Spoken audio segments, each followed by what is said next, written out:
Hello students, good morning. कक्षा 11 के समस्त छात्र छात्राओं का स्वागत करता हूँ। प्रिय विद्यार्थियों, आज व्याकरण का जहाँ चैप्टर हमने समाप्त किया था, जो भाग हमने समाप्त किया था, वो था अलंकार। अलंकारों की विशेष जानकारी मैंने आपको बताई और इसकी परिभाषा भी मैंने आपको समझाई। इसमें एक ही बात लिखी गई थी, अलम करोति इति अलंकार। जो अलंकृत करता है उसे अलंकार कहा जाता है। अलंकृत करना, शोभा बढ़ाना। तो परिभाषा हमने पढ़ ली कि काव्य की शोभा बढ़ाने वाले गुण धर्मों को हम अलंकार कहते हैं। अलंकार के मुख्य 3 भेद शब्दालंकार, अर्थालंकार और उभयालंकार। शब्दालंकार में मैंने आपको अनुप्रास, यमक और श्लेष अलंकार समझाया था। ये 6-7 अलंकार के इंपॉर्टेंट है, आपके उन्हीं की हम बात करेंगे।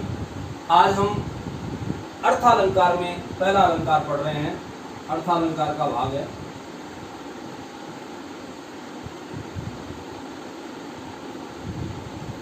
जहां काव्य पंक्ति में अर्थ में चमत्कार पैदा होता है उसे अर्थालंकार कहते हैं। यानी आपने पढ़ा, उसमें आपको कुछ भी विशेष नहीं लगा, लेकिन जब उस काव्य पंक्ति का आपने अर्थ लगाया, उसका अर्थ पढ़ा, तो वहां आपको लगा कि कुछ अलग है, तो वहां अर्थालंकार आता है। पहला अलंकार इसमें आता है उपमा। उपमा अलंकार क्या है? पहले मैं इसकी परिभाषा बता देता हूं। जहां समान गुण धर्म के कारण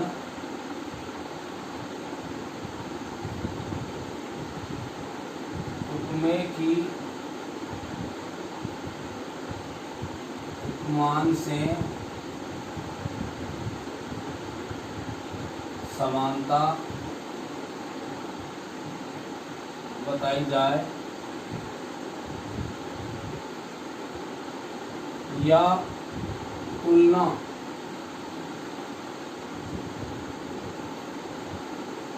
की जाए, वहां उपमा अलंकार होता है। ये इसकी परिभाषा है। अब ध्यान से सुनना है कि जहां समान गुण धर्म के आधार पर उपमेय की उपमान से तुलना की जाए। अब आपको सबसे पहले ये जानना है कि उपमेय उपमान होता क्या है। तो प्रिय विद्यार्थियों, उपमेय, देखो, इस उपमा अलंकार के 4 अंग होते हैं। आप ध्यान दें, उपमा के 4 अंग हैं। ये मैं आपको बता देता हूं पहले।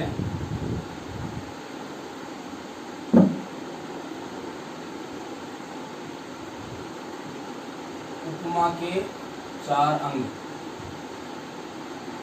नंबर 1 उपमेय,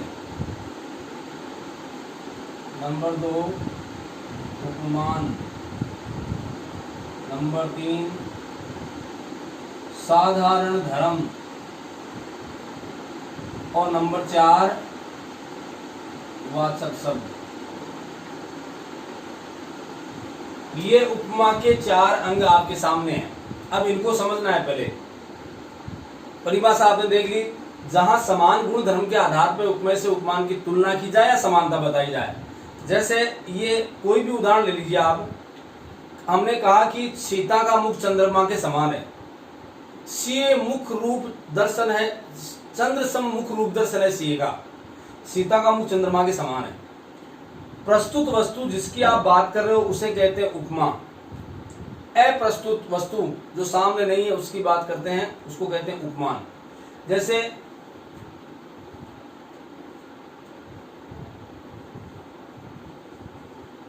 चंद्र सम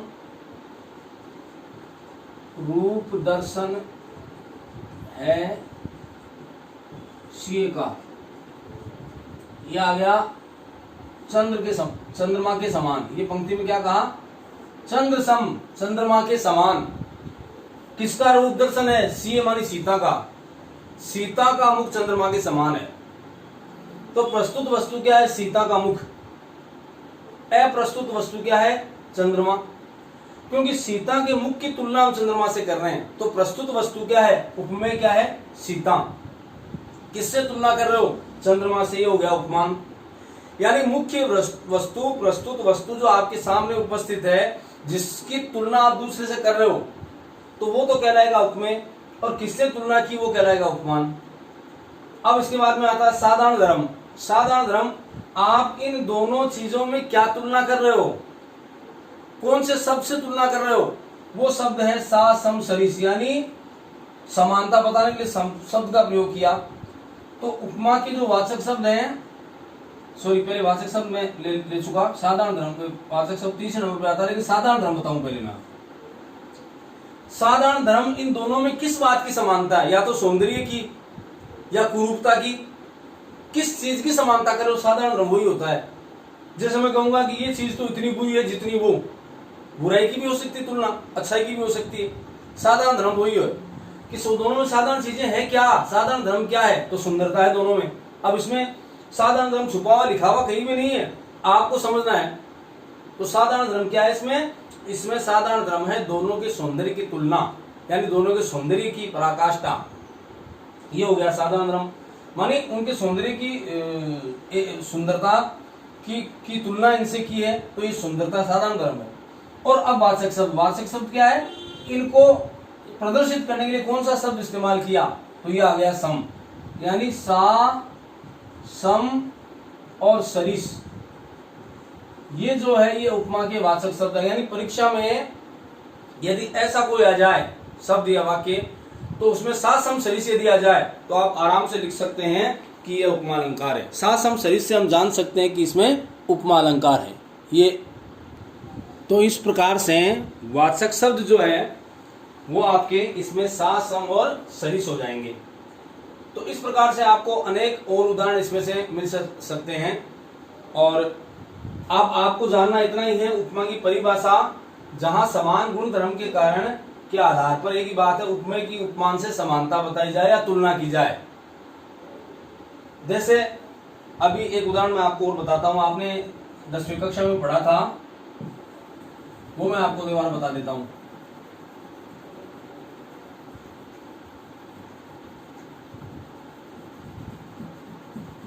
तो ये 4 अंग आपको याद करने पड़ेंगे, और वाचक शब्द आपको याद रखने पड़ेंगे कि सा, सम, सरिस जहां काव्य पंक्ति में आता है वह उपमा अलंकार कहलाता है, या उसे उपमा अलंकार कहते हैं। अब मैं एक और उदाहरण, जो आप सभी विद्यार्थियों ने अभी 10वीं कक्षा में पढ़ा था, एक दोहा तुलसीदास द्वारा जो लक्ष्मण परशुराम संवाद लिखा गया था, सबको याद होगा आप विद्यार्थियों को। उसमें अंतिम दोहा, पाठ का अंतिम दोहा, उसमें सुंदर तरीके से इसी उपमा का उदाहरण प्रस्तुत हुआ है, वो आप देखें। जैसे ये उदाहरण है, लखन उतर आहुति सरिस,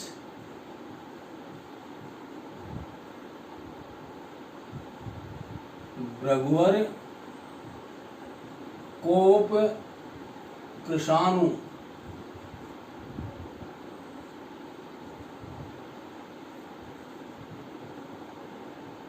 बढ़त देख जल सम वचन,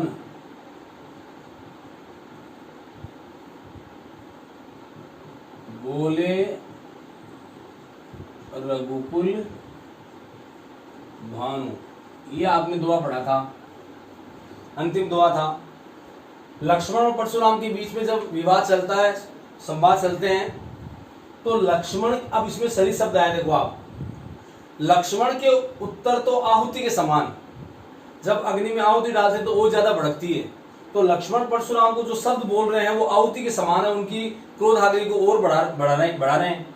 भृगुवर कोप कृशाणु, भृगुवर कौन? परशुराम, उनका कोप मानी क्रोध किसके समान है? कृशाणु यानी अग्नि के समान। तो समानता बताइए, वो क्रोध की समानता अग्नि से की है, और लक्ष्मण के उत्तरों की समानता किससे की है? आहुति से।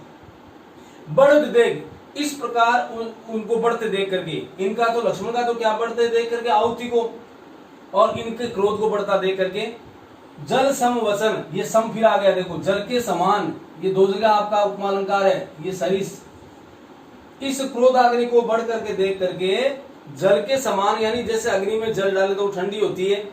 बोले रघुकुल भानु, भानु कहते हैं सूर्य को, रघुकुल के सूर्य अर्थात श्री रामचंद्र मीठे और साधारण और ठंडे वचन बोलने लगे, शीतल वचन बोलने लगे, उनकी क्रोध को शांत करने लगे। तो प्रिय विद्यार्थियों, हमने ये देखा कि उपमा अलंकार क्या हुआ कि जहां समान गुण धर्म के आधार पर उपमेय से उपमान की तुलना की जाए।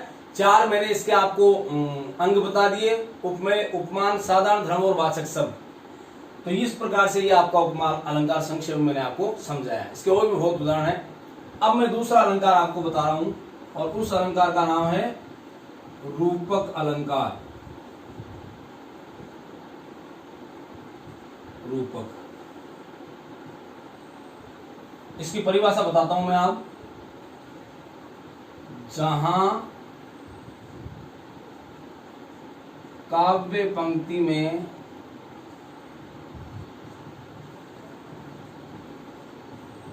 उपमेय पर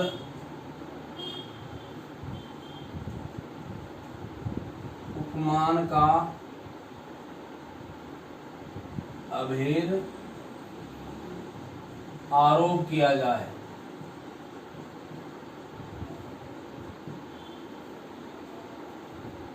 उसे रूपक अलंकार कहते हैं। अलंकार कहते हैं जहां काव्य पंक्ति में उपमेय पर उपमान का अभेद, कोई भेद नहीं है, आरोप करना, अपनी इच्छा के अनुसार उपमेय पर उपमान का आरोप करना यहां होता है। देखो एक मैं उदाहरण बताता हूं, ज्यादा इसमें डैश वाले शब्द आएंगे, बीच में डैश लगा हुआ, ऐसे शब्दों से इसकी पहचान होती है। हर जगह नहीं होता, लेकिन लगभग ऐसा होता है। एक सबसे अच्छा उदाहरण है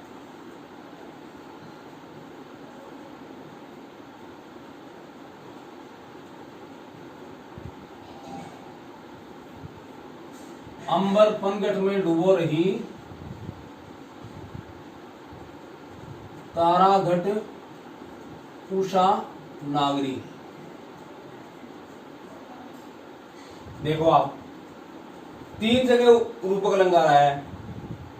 यहां उस समय का वर्णन है कि प्रातः काल का समय हुआ नहीं, अभी भोर का समय हुआ नहीं, यानी सूर्य निकल नहीं पाया, और हल्का मुंह अंधेरा जिसको कहते हो आप। तो अंबर रूपी पनघट में आकाश को, तो आकाश पर पनघट का आरोप किया। पनघट जहां पहले औरतें पानी भरने जाया करती थी, महिलाएं, तो उस आकाश को, तो प्रातःकालीन आकाश को माना पनघट। तारा घट, तारे जो उनको मान लिया घड़ा, घट कहते हैं घड़े को। उषा नागरी, उषा को मान लिया स्त्री। प्रातः काल की जो स्त्री उषा रूपी स्त्री है, वो अंबर रूपी पनघट में तारे रूपी घड़ों को डुबो रही है। अंबर रूपी पनघट में तारे रूपी घड़ों को कौन डुबो रही है? उषा रूपी नागरी। यानी उषा रूपी नागरी अंबर रूपी पनघट में तारे रूपी घड़ों को डुबो रही है। ये इसका उदाहरण हुआ। तो रूपक अलंकार में हम और भी उदाहरण देख सकते हैं, या और भी उदाहरणों के बारे में जान सकते हैं। रूपक उदाहरण अलंकार की परिभाषा आपको अच्छी तरह याद होनी चाहिए कि जहां उपमेय पर उपमान का अभेद आरोप किया जाए। एक उदाहरण देता हूं,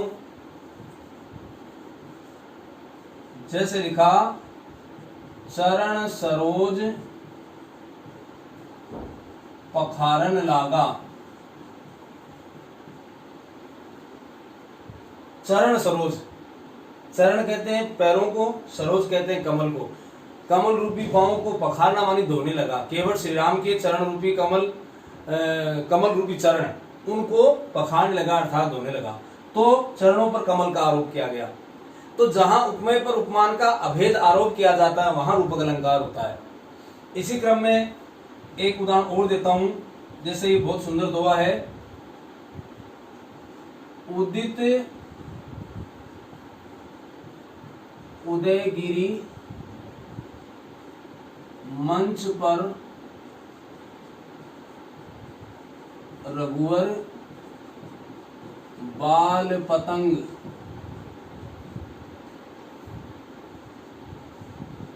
विक से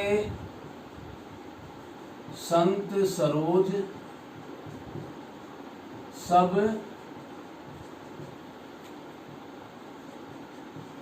हर्षे लोचन भृंग। ये देखो आप एक उदाहरण और इसमें, उदित उदयगिरी मंच पर रघुवर बाल पतंग। रघुवर मानी उदित गिरी मंच पर रघुवर बाल पतंग। इस संसार रूपी उदयाचल पर्वत पर रघुवर मानी श्री राम बाल पतंगी के समान या बाल पतंगा का आरोप किया गया उसमें। उनके इस धरती पे अवतार लेने से विकसित मानी विकसित हुए, खिल गए संत सरोज सब। संत रूपी कमल, कमल रूपी संत, संतों पर कमल का आरोप किया गया है, संतों को कमल कहा गया है। क्योंकि श्री राम के अवतार लेने पर जितने भी संत हैं वो विकसित हो गए। हर्षे लोचन भृंग, लोचन को, लोचन आंखों पर भृंग का आरोप है, भृंग कहते हैं भंवरे को। तो भ्रमर उनकी आंखों उनकी भ्रमर खिल गए। श्री राम की धरती पर अवतार लेने से बाल रूपी पतंगा बनकर के जब वो आए तो संत रूपी सरोज या सरोज रूपी संत, उनके नेत्र रूपी जो भंवरे हैं वो खिल उठे। तो कहने का मतलब कि यह अलंकार ऐसा अलंकार है जिसमें उपमेय पर उपमान का आरोप किया जाता है। चलिए अब मैं अगला अलंकार आपको बता रहा हूं, और यह अलंकार भी आपके लिए अति महत्वपूर्ण है विद्यार्थियों, क्योंकि वैसे 10वीं कक्षा में भी आपको मैंने अलंकार बताए थे।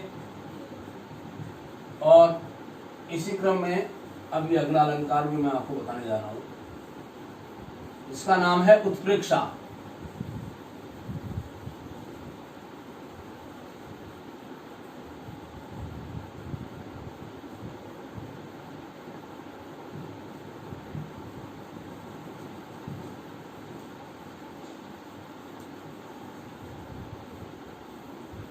उत्प्रेक्षा अलंकार में क्या होता है, देखो रूपक अलंकार के वैसे दो भेद भी हैं या कई भेद माने गए हैं। जैसे निरंग रूपक है, सांग रूपक है।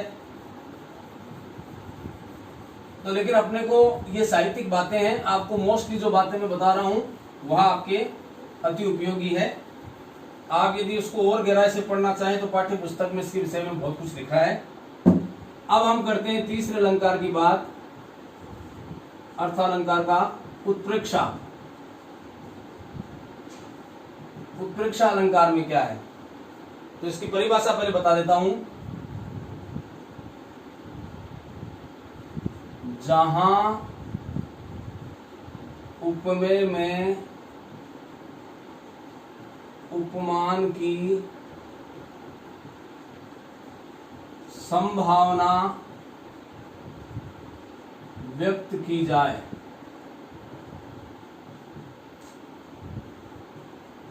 उसे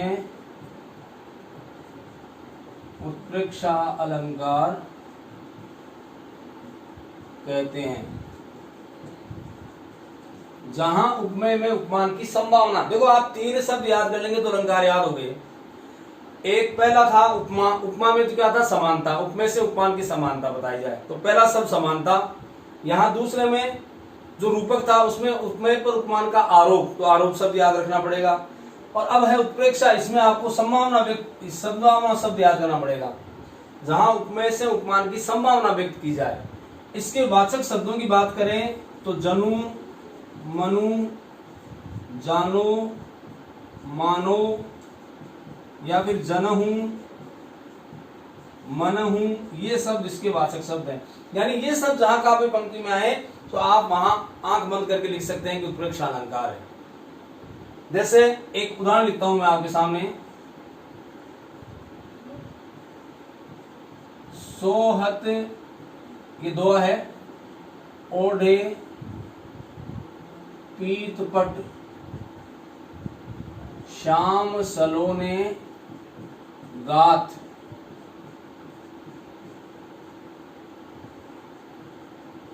मनहू नीलमणि, सेल पर आतप पड़ो प्रभात। ये इसका बहुत अच्छा उदाहरण है। ये दोहा है, सोहत ओढ़े पीत पट, पीत कहते हैं पीले, पट कहते हैं वस्त्र को। सोहत मानी शोभायमान है, ओढ़े हुए मानी ओढ़े हुए या पहने हुए। कौन? श्याम। श्री कृष्ण पीले वस्त्र पहने हुए ऐसे शोभायमान है, सलोने मानी सुंदर, गात मानी शरीर, अपने सुंदर श्यामल शरीर पर पीले वस्त्र धारण किए हुए श्री कृष्ण ऐसे शोभायमान है। मनहु मानो, जहां जानो मानो ये बताया मैंने आपको, जनो मनु जानो मानो ये शब्द इसके वाचक शब्द हैं। मनहु नीलमणि शैल पर, मानो नीलमणियों के पर्वत पर, जो नीले पत्थर वाले पर्वत होते हैं, आतप आतप प्रकाश, पड़े मानी पड़ता है, प्रभात प्रभात कालीन प्रकाश की किरणें आकर के जब उस पर पड़ती है नीलमणियों के पर्वत पर, तो वो कैसे चमकने लगती है। वैसे ही श्री कृष्ण का श्याम वर्ण का शरीर पीले वस्त्रों में चमक रहा है। तो संभावना की गई, ऐसा लगता है मानो, संभावना है, मानो ऐसा कि मानो नीलमणियों के पर्वत पर कोई सूर्य का प्रकाश पड़ा है। अब जैसे एक उदाहरण देता हूं मैं आपको, लट लटकनी मनो मत मधुगन,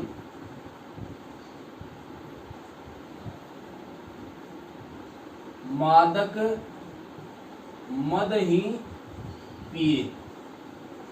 यहां श्री कृष्ण के बाल्यावस्था के सौंदर्य का चित्रण है।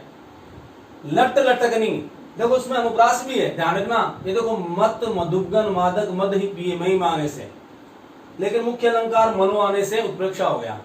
दोनों अलंकार हैं। श्री कृष्ण की लटें, बाल जो घुंघराले बाल थे, उनकी लटें ऐसे लटक रही है मानो मस्त भंवरे कोई अमृत पी करके झूम रहे हो। मानो मस्त भंवरे, मधुगन कहते भंवरों के समूह को, मादक अमृत पदार्थ, मादक नशे वाला पदार्थ पी करके मद में झूम रहे हैं। श्री कृष्ण की लटें, बाल जो हैं, उनकी लट ऐसे झूम रही है मानो, संभावना की मनो शब्द आ गया। ये देखो मनो, तो जनहु मनहु जानो मानो ये इसके वाचक शब्द हैं। इन वाचक शब्दों से आप ये कर सकते हैं कि भाई इसमें उत्प्रेक्षा अलंकार का प्रकटीकरण हुआ है। अब यदि कोई और इसमें उदाहरण आपको देखना हो तो मैं एक दो उदाहरण और बता देता हूं आपको। वैसे उत्प्रेक्षा के और कई उदाहरण आपको मिल सकते हैं। इसमें बहुत से उदाहरण दिए हैं, लेकिन मुख्य रूप से मैंने तो अभी काफी लंबे लंबे उदाहरण हैं, मैंने बता दिया। जनहु मनहु जानो मानो ऐसे यदि शब्द आपके वाचक शब्द के रूप में देते हैं और जहां उपमेय पर उपमान की संभावना व्यक्त होती है तो मान के चले वहां उत्प्रेक्षा अलंकार होता है। तो ये मैंने आपको बताया उत्प्रेक्षा अलंकार। और अब मैं इससे आगे के क्रम में लेके चलता हूं आपको, और अब मैं बताता हूं जो अगला अलंकार है उसका नाम है विरोधाभास।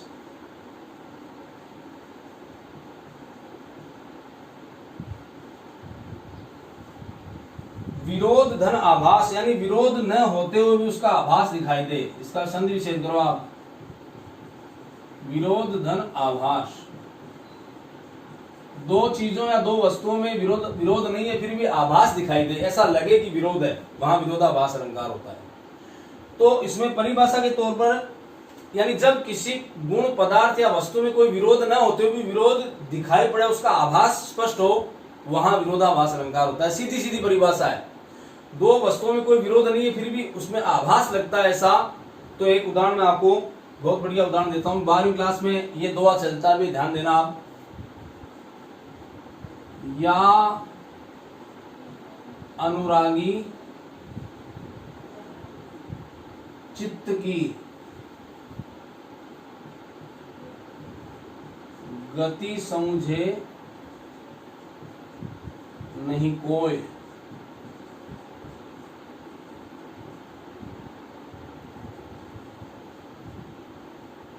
ज्यों ज्यों बूढ़े श्याम रंग त्यों त्यों उज्जवल होय। ये बहुत अच्छा उदाहरण है विरोधाभास का। अब इसका अर्थ देखना, इसमें विरोधाभास कैसे। या अनुरागी चित्त की, कवि कहता है मेरा मन बड़ा प्रेमी मन है। अनुरागी प्रेम मतलब ईश्वर से प्रेम करने वाला है, कृष्ण से प्रेम करने वाला है। गति समझे नहीं कोई, मेरे मन की चाल को कोई समझ नहीं सकता। अब इसमें विरोध नहीं है, अभी पहली पंक्ति में कोई विरोध नहीं है, ना विरोध का आभास है। ज्यों ज्यों बूढ़े श्याम रंग, आप एक बात बताओ, श्याम कहते हैं काले को, काला रंग। कोई वस्तु स्वच्छ है, सफेद है, उसको यदि काले रंग में डुबोई जाए तो वो कैसी हो जाएगी, काली हो जाएगी। जैसे ये सफेद आपका श्यामपट दिखाई दे रहा है, या इसको श्यामपट नहीं कह सकते, श्वेत पट कहेंगे, सफेद है ये। अभी मैंने ये जो लाल लाल ये काला कर दिया तो वो सफेदी छिप गई इसकी, ये कालापन यहाँ गया। यानी स्वच्छ वस्तु पे, सफेद वस्तु पे काला रंग फेरोगे तो वो सफेद वस्तु गायब हो जाएगी, उसका रंग चला जाएगा। जो जो बूढ़े, बूढ़े अर्थ का है डूबना। मेरे प्रेमी मन की गति को कोई नहीं समझता, ये जैसे जैसे श्याम रंग में डूबता है, श्याम यानी काले रंग में, त्यों त्यों उज्जवल हो, वैसे वैसे और उज्जवल होता है, साफ होता है, स्वच्छ होता है। कैसे हो सकता है, विरोध है। तो भाई श्याम रंग में, काले रंग में किसी को डूबोगे तो काली होगी, स्वच्छ कैसे होगी, निर्मल कैसे होगी, सफेद कैसे होगी। लेकिन यहाँ बात का अर्थ क्या है कि मेरा मन श्री कृष्ण के प्रेम रूपी रंग में जब डूबता है तो और ज्यादा पवित्र होता है, कहना ये चाहता है। लेकिन कहा क्या है, तो यानी मूल बात को में विरोध पैदा हो रहा है। अगर मूल अर्थ लगाओगे तो बात में विरोध आ जाएगा। आप ही कह दोगे कि यार ऐसा कोई होता है कि श्याम रंग में कोई डूबे, काले रंग में कोई डूब करके कोई सफेद होता है क्या, उज्जवल होता है क्या, नहीं होता। लेकिन कभी यहाँ दूसरा अर्थ कह रहा है कि मेरा मन श्याम रूपी प्रेम में डूबता है, श्याम के प्रेम में जब डूबता है तो वो और ज्यादा निखालस, शुद्ध होता है, पवित्र होता है। तो कहने का मतलब जहां विरोध ना होते हुए विरोध का आभास दिखाई दे, ऐसी स्थिति में इसे क्या कहेंगे, विरोधाभास अलंकार कहेंगे। मैं और कोई अच्छा उदाहरण यदि इसमें आपके हैं तो मैं बताने का प्रयास करूंगा। जैसे एक उदाहरण मैं आपको और बताऊं, ये बहुत अच्छा उदाहरण है, ये भी आपको याद रखना चाहिए। तंत्रीनाद कवितरस सरस राग रतिरंग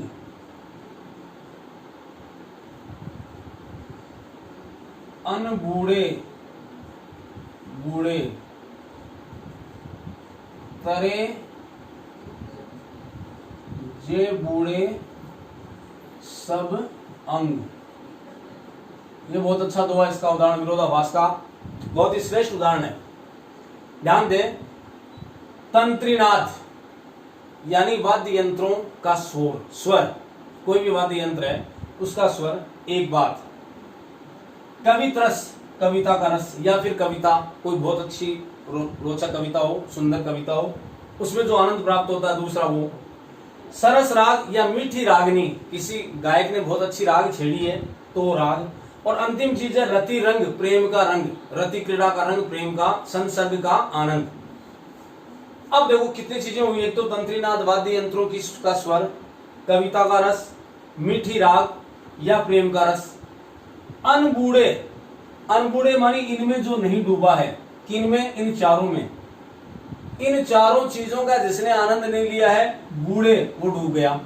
अब आपको तो गड़बड़ हो गया मामला, बोलो ये कैसी बात हुई, विरोध हो गया। जो नहीं डूबा वो कैसे डूब गया, समझना। तरे मानी तर गया, उसका उद्धार हो गया, तर गया या पार हो गया। जे बूढ़े सब अंग, जो समस्त अंगों सहित इनमें डूब गया वो तर गया। अब उल्टा काम हो गया कि जो डूबा नहीं वो तो डूब गया, और तर गया कौन, जो नहीं डूबा है। इस जो सब अंगों सहित डूब गया है वो तर गया। जो डूब गया वो कैसे तर सकता है, आपके मन में ख्याल आना चाहिए। और जो बूढ़ा ही नहीं है, जो डूबा ही नहीं है, वो कैसे डूब गया। तो देखो अर्थ कि तंत्रीनाद, कविता का रस और सरस राग और रति रंग और प्रेम का रंग, इनका जिसने आनंद नहीं लिया उसका संसार में आना बेकार है। अनबूढ़े, जो उनमें नहीं डूबा वो डूब गया, उसका आना निरर्थक है। और तर गया कौन, जो समस्त अंगों सहित इनमें डूब गया।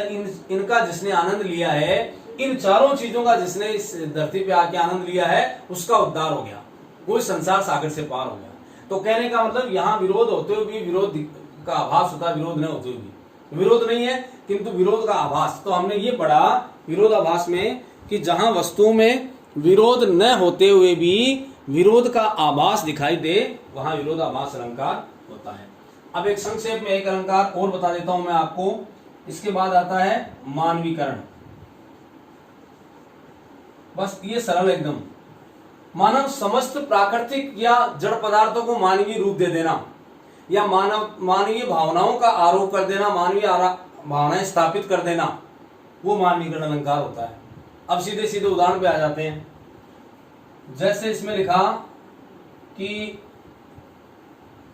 सबसे बढ़िया एक पहले 9वीं क्लास में एक पाठ चलता था, हरा ठिगना चना बोना सा मुरेठा सर पर बांधे,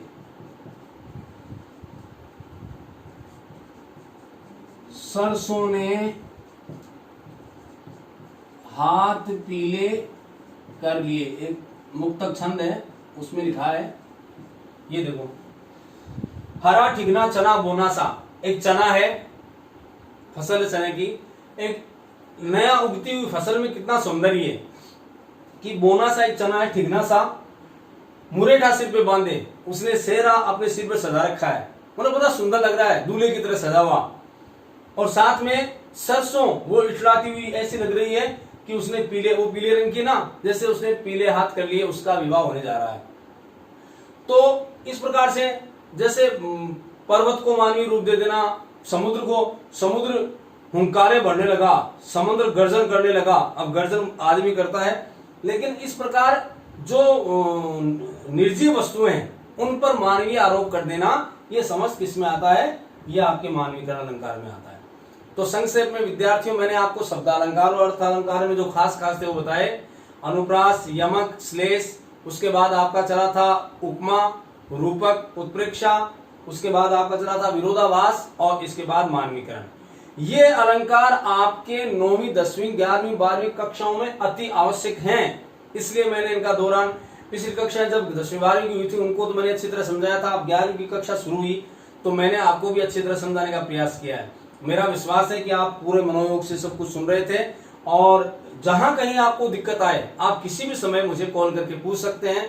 कोई समझ में नहीं आई बात आप आराम से पूछ सकते हैं। आपको बहुत इत्मीनान से इन सब को हल करना है, पाठ्य पुस्तक में सुंदर रूप से लिखना है।